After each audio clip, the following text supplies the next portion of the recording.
Buzz Rothfield in the Daily Telegraph. Jamal Fogarty to leave Bruce for Brookvale. Jamal Fogarty has officially quit the Canberra Raiders to sign a 3-year, $2 million deal at the Manly Seagulls. The halfback spoke to Ricky Stewart this morning to reveal a decision which Fogarty has agonised over for weeks. Stewart accepted the news and vowed that Fogarty will remain an integral part of the club's premiership charge this year. The attention now turns to the Raiders. So what do they do here, Missile? Do they usher in Ethan Sanders for 2026? Do they go after a veteran similar to Fogarty for another season or two? Where's DCE in all of this?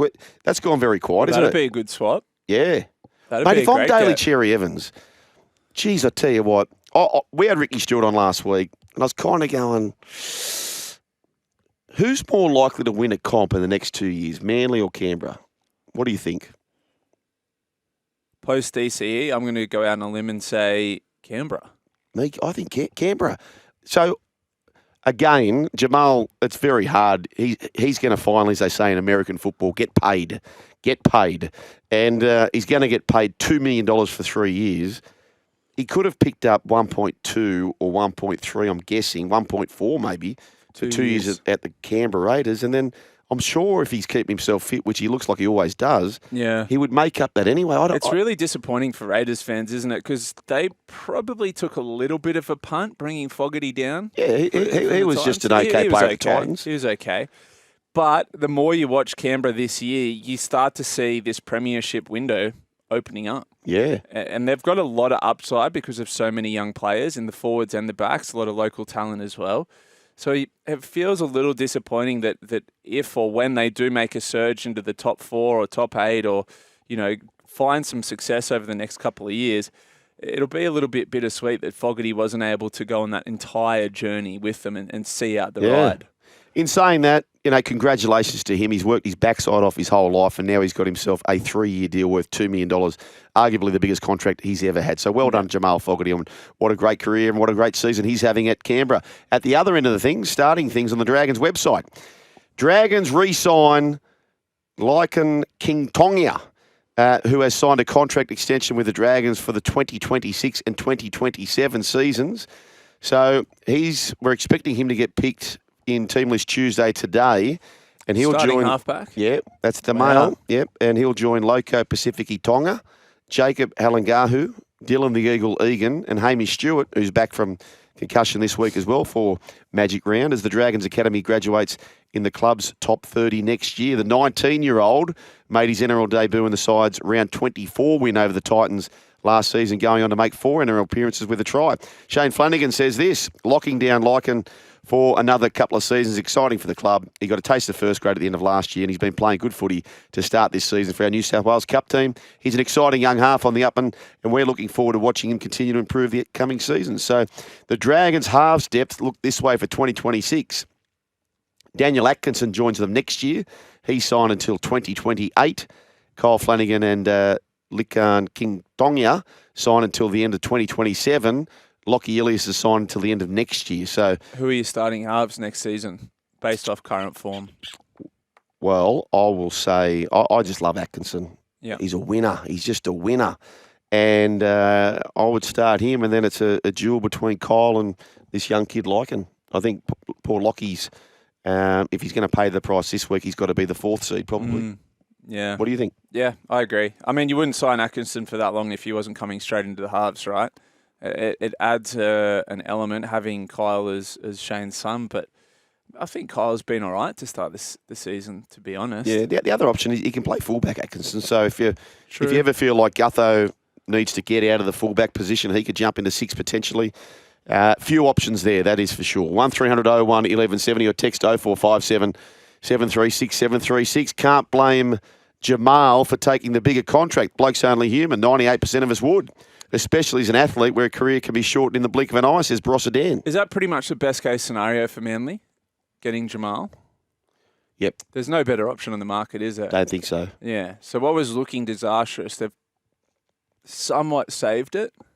I think Fogarty is a pretty good option because I was thinking, Fogarty looked like he was going to re-sign at Canberra. Yep. So I think they've done pretty well, Manly, to be fair. Where are the doggies at with Sexton? I think they're going to give him 2 more years. Okay. For about $1 million. Yeah, because I would have thought if that wasn't the case, you could see him in that sort of Yeah. green jumper, couldn't you? Yep. Like in there. Yep. But anyway, if you said they're looking for an extra 2 years, that's how that may play out. Graham Annesley spoke with Jimmy Smith earlier today about the crackdown. Here's what Graham had to say on the implementation of the high shot crackdown. Going back to round 4, as you said, there were a couple of high-profile incidents that should have gone to the sin bin that didn't. And as a result of that, I wrote to clubs with the full support of the NRL chief executive to advise clubs and to advise referees that those incidents that were missed in round 4 were not a new standard. That the standard that we've put in place over the last 3 years is the existing standard, and we expect that to continue. So that was the only directive, that the standard that has been in place now for several years will continue, and we shouldn't see those incidents as a new standard. Okay, so for reference here, big round 4 events that were not binned. Jerome Luai shoulder to Warriors winger Ed Corsi, Jordan Ricky and Tom Gilbert high shots in the Battle of Brisbane. Reid Marnie's hit on Dan Atkinson. So that was sort of the big events he's talking about perhaps in round 4. Missile, what were your views on that particular conversation? Well, he talks about it's been consistent and they haven't changed the rulings and stuff like that. Well, I don't remember a time at any point last year where we'd be going back an entire set of 6 for a head high and then sending someone 10 in the bin. Yep. So there has to be a directive saying this week have an extra look at some of those instances. Like the Whanua Polo one in the Tigers game. It was nothing in the tackle that you'd think, oh, I better have a look at that. No. So video refs have to have zoned in on that while play continues down the field, and then said to the ref, "Come back." So you're saying commentators haven't picked it up. People at home wouldn't have had their hands up in arms. Players didn't react. Right. Hazelton didn't react. Yep. Bole, when he was called out, was miffed at what had happened. There has to have been a directive, whatever that is, for video refs. Hey, if you see anything around the head, pull the game back, pull play back, put that player in the bin. And give that side a penalty, which is just...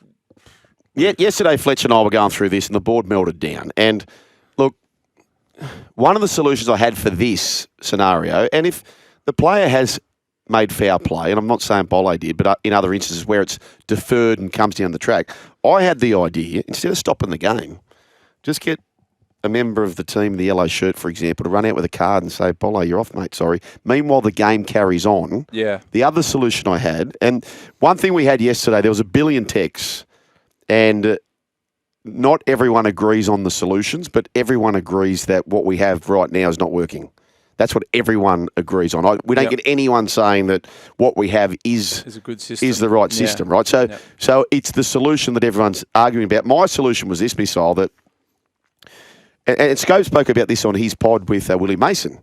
When you take someone from the field, teams are under more fatigue and they're scrambling more, so you're more chance of making more head highs in that situation. It's true. Yeah. My solution to that was that forced interchange. So if Missile inadvertently costs me high, it's careless. Yeah.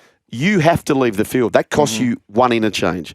You're a gun player. We want you back on. That costs you 2 interchanges. Yeah. So that really hurts That's not teams. bad. And it doesn't have the 13 verse 12 because it's too hard these days. Anyway, we don't want to get stuck on this. 1300 01 1170. You can catch the full chat on the Jimmy Smith podcast and the SEN League YouTube channel.